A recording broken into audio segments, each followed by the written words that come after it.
Vous écoutez Europe 1, il est 9h30. Le journal des médias avec Thomas Joubert. Bonjour Thomas. Bonjour, à la une ce matin, Charlie Hebdo déjà en rupture de stock, le coup de gueule d'un humoriste de Canal+ contre la nouvelle édition et un point complet sur les audiences radio qui viennent de tomber.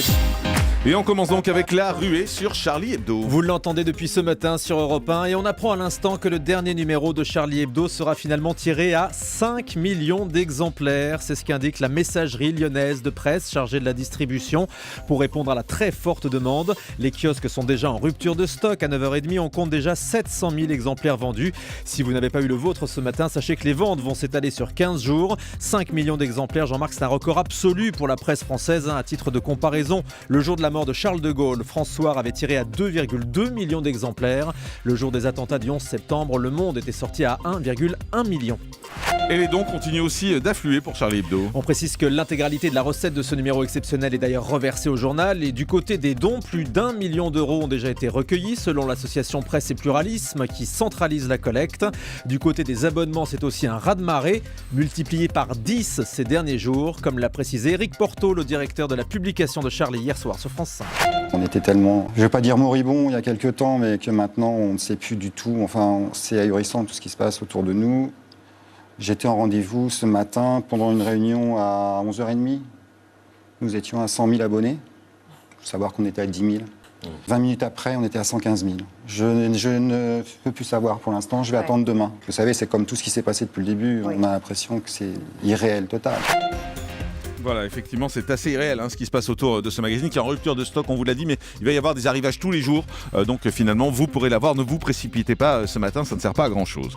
L'INPI refuse d'enregistrer les dépôts de la marque Je suis Charlie. C'est une bonne nouvelle. Ces derniers jours, l'Institut national de la propriété industrielle avait reçu plus de 50 demandes de dépôt de cette marque. L'INPI a pris la décision de refuser ces demandes. L'organisme estime que le slogan Je suis Charlie ne peut pas être capté par un acteur économique du fait de sa large utilisation par la collectivité. Et puis un des chroniqueurs de Canal+ affirme avoir été censuré hier dans la nouvelle édition. Aujourd'hui, pour des raisons de sécurité, on refuse que je diffuse un dessin de Charb sur Canal+ dans la nouvelle édition. Aujourd'hui, pour des raisons de foutage de gueule, je ne ferai pas de chronique sur Canal+ dans la nouvelle édition. Voilà ce qu'écrit Guillaume Meurice sur sa page Facebook. Violent. C'est assez violent. Le producteur de la nouvelle édition que nous avons contacté nous explique que la diffusion d'une caricature de Mahomet hier constituait une provocation. Il rappelle que d'autres caricatures de Charlie Hebdo ont déjà été diffusées à l'antenne depuis une semaine. Canal+, de son côté, précise que la décision de publier ou non un dessin relève d'un choix éditorial dans un contexte précis. Dans un communiqué, la chaîne affirme défendre depuis toujours la liberté d'expression et qu'elle continuera à diffuser des caricatures, mais sans céder à la provocation. José Anigo perd son procès contre les guignols de l'info. L'ancien directeur sportif de l'Olympique de Marseille avait attaqué Canal+ en diffamation après un sketch des Guignols diffusé au lendemain de l'assassinat de son fils en septembre 2013. Mais le tribunal correctionnel de Marseille a estimé que la plainte déposée 8 mois après la diffusion du sketch était prescrite. L'avocat de José Anigo annonce qu'il va faire appel de ce jugement.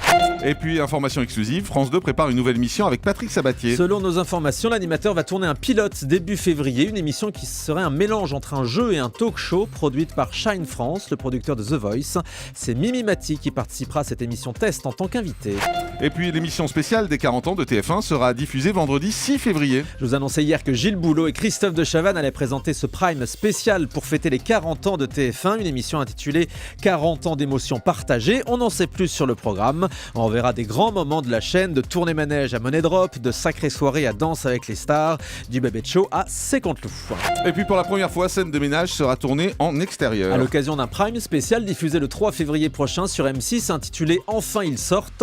On va découvrir les 4 couples de la série dans des situations inédites en dehors de chez eux, dans un resto, dans un bar ou encore dans leur voiture. Comme pour chaque prime, des personnalités viendront participer au sketch. Sont attendus Jean-Paul Rouve, Eddie Mitchell, Marthe Villalonga ou Norbert Tarrer. Et puis W9 diffusera cette année encore le Super Bowl. La finale du championnat de foot américain sera proposée en direct dans la nuit du dimanche 1er au lundi 2 février sur W9. Le match aura lieu au Phoenix Stadium de Glendale en Arizona, commenté par Vincent Coueffet. Et puis au-delà du sport, on pourra suivre le traditionnel show proposé à la mi-temps, ce qui nous intéresse le plus. Bah oui. Cette année, ce sera Katy Perry et Lenny Kravitz. Moi, c'est sûr. C'est qui Katy Perry Katy Perry et Lenny Kravitz. C'est Vous connaissez les un deux. beau spectacle. Surtout Lenny Kravitz. Oui, c'est ça, Je sais pas j'étais qui c'est, sûr. Qu'est-ce qu'elle chante, Perry? Des chansons. Non, allez, Énergie qu'est-ce qu'elle 12, chante on va vous en trouver une. Fireworks, par exemple. On va vous en Katy trouver Perry, une. ouais, d'accord. Énergie 12 lance une nouvelle émission. Elle était annoncée depuis plusieurs mois, cette nouvelle émission. Elle sera enfin mise à l'antenne le dimanche 1er février. Alors pas en prime time, pas en access, non, à 16h20 un dimanche après-midi. après-midi. Cette émission s'appelle Unique au monde et sera présentée par Erika Moulet, une bande de chroniqueurs qui nous montreront des images insolites du monde entier, comme une famille qui vit avec des tigres, des robots incroyables. On annonce aussi des sosies de stars. C'est quand même dimanche 16h20, Dimanche c'est ça. 16h20.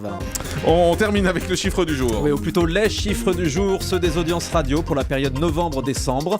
Énergie retrouve sa place de première radio de France avec 12,5 points d'audience, mais en baisse de 0,3 points par rapport à il y a un an. RTL affiche une forte hausse à 12,2 points. France Inter regagne des auditeurs à 10,5 points. Europe 1 reste à la 4e place avec 4 600 000 auditeurs, mais subit une baisse de son audience à 8,7%. RMC est également en baisse, doublé par France Info. Notons enfin la bonne santé de France Bleu. Voilà, et la bonne santé de ce grand direct, puisque depuis la rentrée, on a gagné 12 000 auditeurs dans ce grand direct entre 9h et midi. Donc merci pour votre fidélité. Pour fêter ça, Katy Perry.